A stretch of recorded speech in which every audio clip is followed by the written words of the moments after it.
directora del Centro de Estudios de Seguridad y Defensa y que por demás es madre de un excelente amigo, de un hermano, que es mi hermano César. Buenos días, doctora. Muy buenos días, qué gusto estar con ustedes por primera vez en el Sol de los Sábados. Saludos Susi, Jan, Pedro, Ernesto, Milfe. Dígame Mili, no se complique, mi mamá dígame Mili, no pasa nada. Mili, y por supuesto, pues todos los que conforman el Sol de los Sábados. Yuri, gracias por invitarme a este toque de queda de la mañana. Guarocuya también creo que está con nosotros, ¿verdad? Sí. Sí, correcto. Bueno, doctora. Bueno, pues un placer estar aquí. Sí, nuestro tema el día de hoy es la urgencia de la reforma policial en nuestro país. Y eso es un tema estructural que lo iremos tratando con usted, pero primera pregunta. Cuénteme. El presidente designa una comisión. ¿Está capacitada esa comisión para hacer propuestas sobre esta posible reforma? Vamos a comenzar hablando de qué es lo que queremos tener en la República Dominicana con la seguridad ciudadana. Lo primero que se habló fue la creación de una estrategia nacional de seguridad. Por ahí yo creo que es que debemos comenzar. ¿Cuál es la estrategia de seguridad ciudadana que nosotros en estos momentos necesitamos?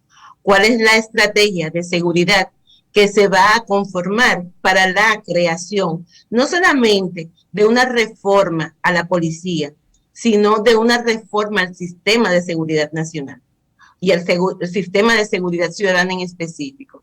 Porque la seguridad ciudadana no es solamente Policía Nacional y le cargamos el dado generalmente siempre a los temas que pasan a la policía. Y no es así. O sea, es un sistema completo que está también incluida la policía como un gestor de orden público y que por lo general es la primera institución que nosotros llamamos en caso de que se nos presente una emergencia, un robo, un delito, un hecho en nuestros hogares o fuera de ellos.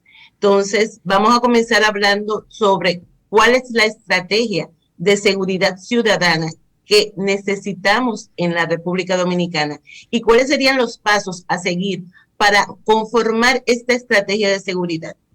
Luego, entonces, de los diferentes puntos y proyectos que debe de derivarse de esta estrategia de seguridad, debe estar incluida la reforma de la Policía Nacional, entre otras cosas. Pero antes de llegar a la reforma de la Policía Nacional, vamos a hablar de una reforma del Ministerio de Interior y Policía, que lamentablemente hoy en día nosotros no contamos con un ministerio específico para la seguridad ciudadana.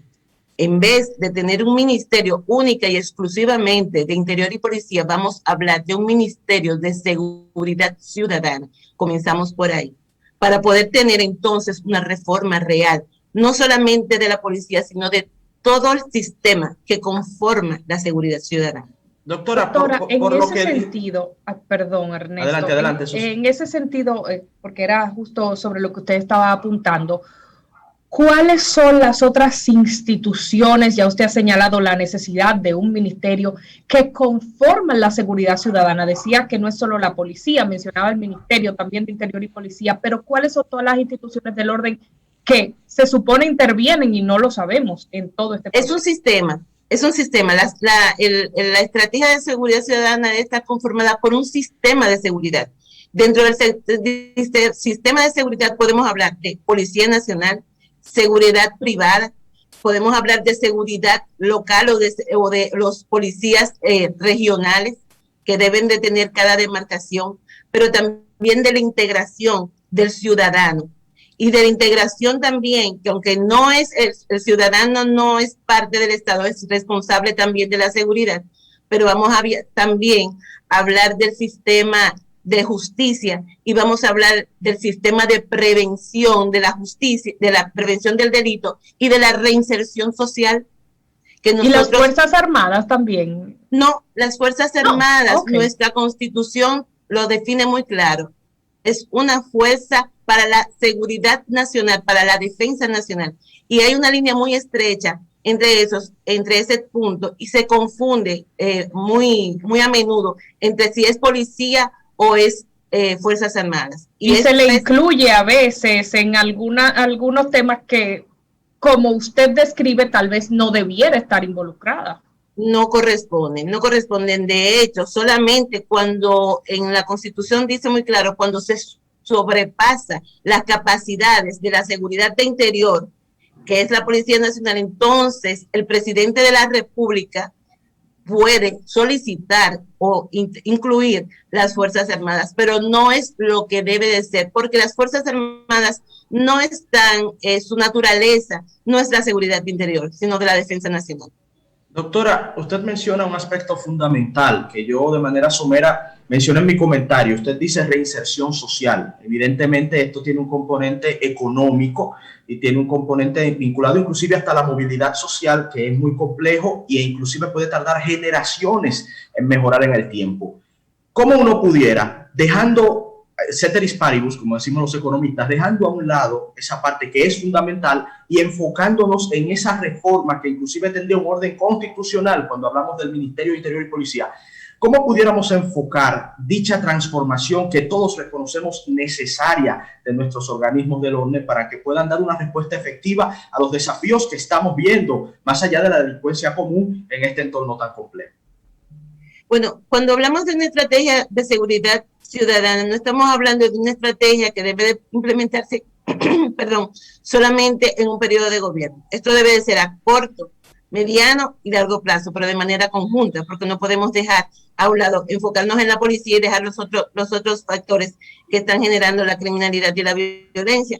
Entonces, tenemos que ver que debe de existir una ley marco que regule la seguridad ciudadana, y yo creo que pudiéramos comenzar por este punto. Por supuesto, transformar las instituciones no es un hecho que se va a ocurrir de manera inmediata, porque es un cambio de culturización. Pero si nos vamos a trabajar directamente con la Policía Nacional, debemos de comenzar por identificar un perfil del policía que nosotros necesitamos o del policía que realmente nosotros queremos. Todos ustedes saben que cuando vamos a solicitar un empleo a una institución X, pues vamos a solicitar porque se define un perfil y nosotros estamos dentro de esta característica de este perfil. Tenemos definido ya un perfil de la policía. ¿Cuáles son los requisitos que tiene que tener un policía o debe de tener una persona para ingresar a la Policía Nacional? Pero también cuando vamos a buscar un empleo, estamos buscando también cuáles son los beneficios que vamos a tener, porque no solamente es el perfil, bueno, cumplimos con el perfil, pero cuáles son los beneficios colaterales que vamos a tener para nosotros aspirar a esa posición. Entonces yo creo que hay que hacer una especie como de balance entre cuál es el perfil que tiene que tener la policía y cuáles son los beneficios y requisitos que debe de tener para nosotros o para la persona poder ingresar. Esto debe de ser un cambio sostenido en el tiempo, evaluable y sustentable de varios periodos de gobierno. Una pregunta, doctora, cuando se anunció, cuando pasó el crimen de Villa Altagracia, hubo un tuit que me llamó mucho la atención de una persona que decía, en 3, 2, 1 comenzaremos a hablar de reforma policial, la número 500 y pico. O sea, el mismo término de reforma policial, como que tiene algunas personas hartas, ya hay un hartazgo y desconfianza alrededor del mismo. Entonces mi pregunta ¿es reformable la Policía Nacional? O tal vez, si lo discutíamos Pedro y yo al inicio del programa, habría mejor que crear un órgano totalmente nuevo, distinto, o se puede rescatar esa policía, doctora. Mira, yo pienso que los seres humanos, las instituciones, los estados, las naciones, siempre van a ir transformándose en la medida que va pasando el tiempo y que tiene que ser así, debe de ser obligación porque vamos creciendo como personas y las instituciones deben de ir creciendo como instituciones. Sí es reformable la Policía Nacional y es algo que tú dijiste hace un momentito. que hemos hablado y que estamos cansados de escuchar. Cada vez que entra un periodo de gobierno diferente, comenzamos a hablar de que tenemos que reformar la Policía Nacional y que tenemos que reformar, y esas reformas nunca llegan a nada. Estamos hablando de reforma de la policía. No diga eso, doctora, porque ya no tenemos jefe de la policía, ya tenemos director de la policía. Y se va a cambiar el color del uniforme. Y pronto tendremos nuevo uniforme de la policía. Eso no es lo que va a transformar y a reformar la policía. Estamos hablando de reforma policial desde el Plan de Seguridad Democrática, que fue el primer plan que se presentó en la República Dominicana. Estamos hablando desde 2006-2007. En ese plan de reforma, con ese plan de seguridad, se habló de reforma de la policía. Y se ha venido hablando de reforma de la policía durante todo este tiempo. Y realmente no hemos tenido una reforma real. O sea, hemos dado pincelazos, hemos cambiado el nombre de jefe a director, queremos cambiar los uniformes, pero hemos trabajado en lo que es la educación de la policía. Hablan de profesionalización de la Policía Nacional también, y cuando hablan de profesionalización, piensan que profesionalizar la policía es que sean ingenieros, que sean doctores, que sean abogados, y ese no es el tema. Debemos de trabajar una profesionalización de la policía, pero es transformando la carrera policial y convirtiendo esta policía en verdaderos profesionales de la carrera policial. Doctora, ¿y qué tanta validez tendría el siguiente argumento que hemos escuchado mucho en medios de comunicación? Hay que hacer la carrera policial atractiva a los jóvenes. ¿Y cómo se hace atractiva? Empezando por el ingreso. Si los policías tienen un buen salario, jóvenes preparados querrán entonces acceder a esta carrera policial. ¿Qué tan desierto tiene ese argumento? Es una realidad. ¿Quiénes aspiran en estos momentos a entrar a la Policía Nacional? ¿Cuál es el perfil que tienen y cuál es el nivel que realmente tienen? ¿Cómo yo, como joven, voy a querer ingresar, un joven preparado, que ya ha terminado el bachillerato, que está a punto de entrar a la universidad, para que yo voy a querer ingresar a la policía cuando mi salario es un salario de 8,000 pesos? Por favor, vamos a ser reales. ¿Cómo voy a aspirar a ingresar a la Policía Nacional cuando las necesidades sociales, económicas que yo tengo, realmente esta institución no me la está cubriendo? ¿Cómo yo sé que voy a seguir creciendo como profesional, que voy a terminar cuando muchísimas veces la persona se capacita y ni siquiera aumenta, no asciende al rango que le corresponde? Entonces, o cuando yo tengo que dejar mi familia en un barrio donde quien gobierna ese barrio o quien fortalece ese barrio es un delincuente, y yo estoy dejando mi familia en manos de esos delincuentes, porque yo vivo en un callejón o en una casa partida atrás. Es una realidad, es una realidad. Los policías viven ahí mismo también y hay drogas y conocen a todo el mundo, es la realidad. Tengo una pregunta en ese sentido, doctora Reynoso, pero antes decir que a las actuales autoridades hay que reconocerle que han mejorado el salario de los policías y sobre todo el seguro de salud, porque como usted dice, o sea, son personas que arriesgan su vida y que tal vez ni siquiera un buen seguro de vida tienen para, en caso de que le pase una desgracia, su familia pueda seguir subsistiendo. Pero mi pregunta es la siguiente: ¿qué hacer en el corto plazo?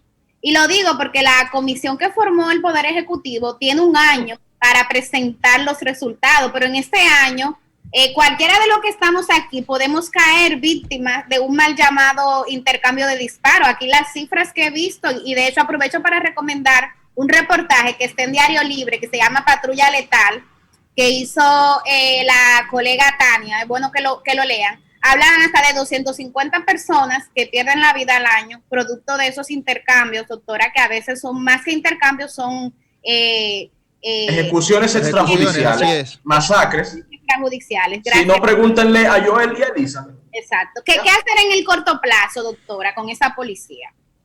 Bueno, lo que tenemos que es trabajar de manera integral. O sea, esa comisión Mi recomendación es que no solamente se sitúe en el tema de la reforma de la policía, sino en la reforma de toda la reestructuración del sistema. Al mismo tiempo en que estamos trabajando con una ley, tenemos que trabajar con la formación, con la capacitación, con el respeto a los derechos humanos, también con mejora salarial, pero también con ingresar a la policía al siglo XXI. Señores, nosotros estamos hablando de una policía que está todavía en el siglo XIX. ¿Cómo es posible que nuestra policía no cuente con un intranet, con un equipo de información en manera eficiente, real y efectiva? Doctora, aquí usted está siendo buscado por homicidio en Puerto Plata y lo para lo para un policía y te revisa y tú estás tranquilo y nadie sabe, y ni sabe si tú estás siendo prófugo, si tú estás capaz, nada sabe, no hay forma de verificarlo, no tiene la herramienta. Pero es increíble que todavía no se tenga eso, hermano. O sea, primer cuarto del siglo XXI. Dotar a la policía de las herramientas tecnológicas, pero al mismo tiempo no es solamente dotarla, porque le podemos dar las herramientas tecnológicas, pero tenemos que capacitarlos. Entonces, de cómo usar esas herramientas tecnológicas, de ir incentivando. Yo recuerdo un profesor que me comentaba de que para hacer los cambios, nosotros no podemos, si tenemos un vaso de agua azul y queremos transformar a un vaso de agua que sea amarillo, no podemos coger y botar simplemente el agua y cambiar y echarla en amarilla, porque imagínense ustedes de una semana nosotros sin policía. El caos. Se lo dije a Messi esta mañana, no podemos jugar con eso. Es un tema muy delicado, muy delicado. Entonces, esto debe de hacerse de manera gradual y progresiva.